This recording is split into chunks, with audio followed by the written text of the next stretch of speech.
Assalamualaikum warahmatullahi wabarakatuh. Hello student, back with me Miss Puji. How are you today? I hope you are fine today. Okay, welcome to my English class today. Today we are going to discuss about the kind of tag that is analytical exposition tag. Oke, selamat pagi anak-anak.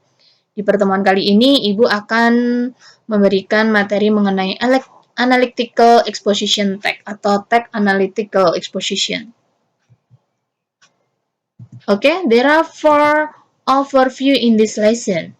Jadi di sini nanti ada 4 poin yang akan Ibu jelaskan mengenai analytical exposition tag. Yang pertama, definition. The first is definition. Definition. Jadi nanti Ibu akan memberikan penjelasan atau pengertian dari analytical exposition tag itu apa. And the second, social function atau fungsi sosialnya. And the next, third point is generic structure atau struktur kebahasaannya. And the fourth and the last is language feature atau ciri-ciri kebahasaannya. Oke, langsung saja. The first is definition.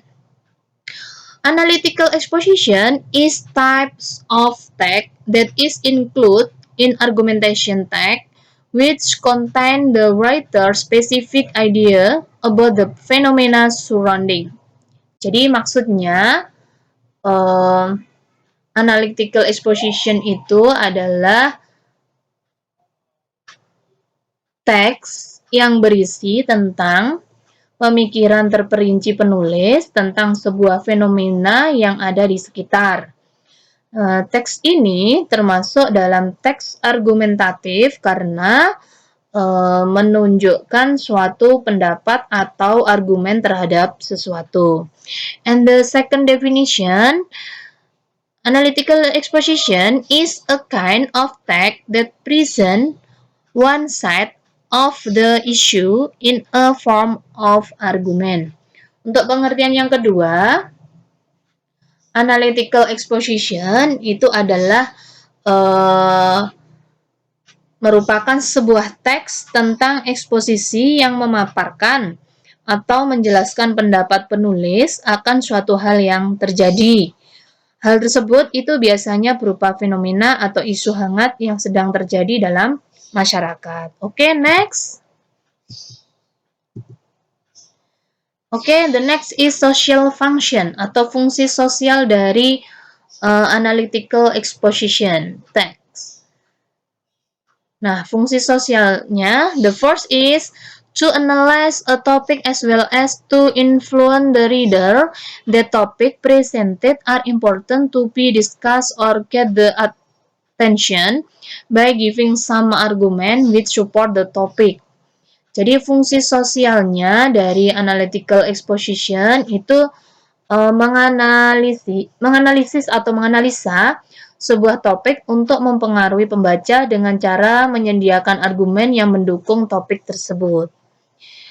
And the second social functionnya is to convince the reader that the topic presented was an important topic to be discussed or gain attention by way of providing argument or opinion that support the main idea or topic. Jadi fungsi yang kedua atau tujuan yang kedua dari analytical exposition itu untuk menyajikan kepada pembaca agar yakin pada sebuah topik yang penting untuk dibahas atau mendapat perhatian dengan cara pemberian atau memberikan argumen-argumen atau pendapat-pendapat yang mendukung ide pokok atau topik tersebut. Next, generic structure. Jadi ada struktur kebahasaan dari analytical exposition tag. The first is thesis. Nah, tesis. Jadi apa sih tesis itu? Jadi nanti tesis itu berisi pengenalan atau pemaparan terhadap tema yang akan dibahas atau yang diangkat. And the second is argument. Argumen nanti berisi pendapat-pendapat yang dimulai dipaparkan oleh penulis terhadap isu yang diangkat tersebut. And the last is reiteration or conclusion. Jadi, reiteration or conclusion ini merupakan kesimpulan, yaitu berupa penulisan kembali ide pokok. Reiteration terletak pada akhir paragraf. Oke, next. Language feature. This is a last point in this lesson today, yaitu ciri-ciri kebahasaan dari analytical exposition. Jadi ciri-ciri kebahasaannya yaitu the first is use simple present tense. Jadi di sini nanti untuk analytical exposition yang pertama yaitu menggunakan simple present tense, yaitu digunakan untuk menceritakan kebiasaan atau fakta. Dan analytical exposition text itu adalah teks yang menjelaskan isu yang benar-benar terjadi. And the second, use mental process. Apa sih mental process? Mental process itu adalah kata kerja yang mengekspresikan pikiran atau perasaan penulis. Contohnya di sini nanti menjelaskan mengenai experience atau mengalami, feel, merasakan, know, mengetahui, menyadari, merasa, dan lain sebagainya. Contohnya yaitu mental processes itu adalah everybody know that sleeping is important, but I think sometimes people forget about it. Itu contoh dari mental processes. And the next is use internal conjunction. Jadi kita menggunakan kata penghubung yang menghubungkan argumen antara dua klausa. Internal conjunction itu contohnya yaitu in addition to that, atau lagi furthermore, dan lain sebagainya. Internal conjunction itu sebenarnya ada 3 bagian. Yang pertama, menambahkan suatu ide, itu kita memakai kata in addition to that dan furthermore. Kalau untuk membandingkan suatu ide, kita menggunakan but, mean will, on the other hand, dan lain sebagainya. Dan yang ketiga, itu internal conjunction-nya itu kata hubung sebab akibat. Kita bisa menggunakan, dalam bahasa Inggris, kita bisa menggunakan so, as a result, consequently, because, dan lain sebagainya. Oke, and the last is use listing word. Maksud dari listing word itu digunakan untuk mengurutkan argumen yang disampaikan dalam analytical exposition text. Jadi kita bisa menggunakan, kalau membuat analytical exposition text dalam bahasa Inggris, kita bisa menggunakan kata first, atau firstly, atau first of all, itu yang artinya yang pertama. Ada juga kita bisa menggunakan second, secondly, atau second of all, yang kedua. Ada juga kita menggunakan then, next, itu yang berarti selanjutnya. Dan kita juga bisa menggunakan lastly atau finally, atau yang berarti terakhir. Oke. Di sini in here Ibu memberikan contoh. For example about analytical exposition. Jadi di sini ada contoh analytical exposition text.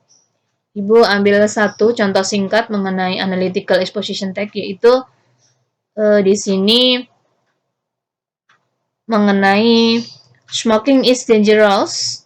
Smoking has its first spray around 1859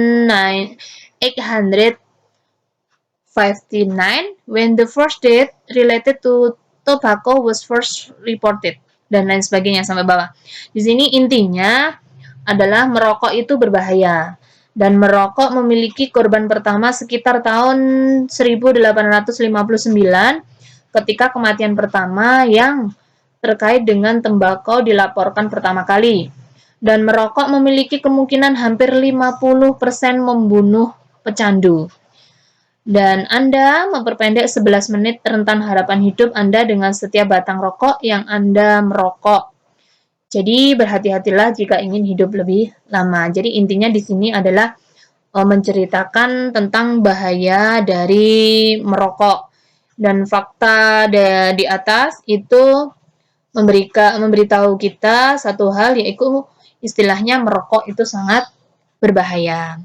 Oke, bisa saya simpulkan dari materi yang Ibu berikan tadi bahwa intinya analytical exposition tadi adalah jenis tag yang termasuk ke dalam jenis argumentation tag, di mana teks tersebut berisi tentang pemikiran terperinci penulis tentang sebuah permasalahan. Dan tujuan dari analytical exposition tag itu tadi adalah untuk meyakinkan pembaca bahwa topik yang dihadirkan adalah topik yang penting untuk dibahas atau mendapat perhatian dengan cara memberikan argumen atau pendapat yang mendukung ide pokok atau topik tersebut. Dan tadi di analytical exposition tag itu ada struktur kebahasaannya. Yang pertama tadi ada tesis, ada argumen, sama reiteration. Kalau tesis itu intinya penulis akan memperkenalkan ide pokok yang akan dibahas. Dan biasanya tesis ini berada di paragraf pertama. Dan yang kedua tadi ada argumen. Argumen atau pendapat yang mendukung ide pokok penulis teks tersebut. Biasanya dalam sebuah analytical exposition ini terdapat minimal 2 argumen.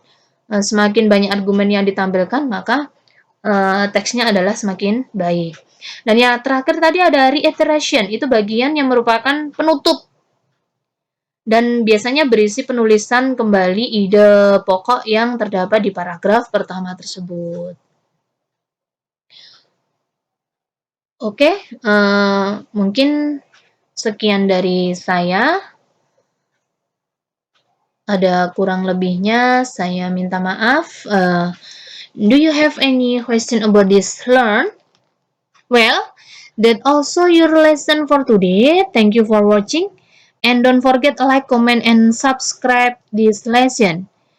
Jadi, tolong like, comment, and subscribe sebagai pengganti atau sebagai absensi bahwa kalian mengikuti pelajaran Ibu. Dan di sini Ibu mempunyai tugas untuk kalian. Jadi cari contoh di internet, contoh dari analytical exposition tag. Kemudian dari contoh tersebut kamu analyze dan kamu analisis mana yang bagian tesis, mana yang argumen, dan mana juga yang reiteration. Jadi kamu tulis bagian-bagian ini yang termasuk ini yang termasuk tesis, ini yang termasuk argumen, ini yang termasuk di reiteration, dan lain sebagainya. Oke, sekian dari saya. See you again and have a great day. And thank you.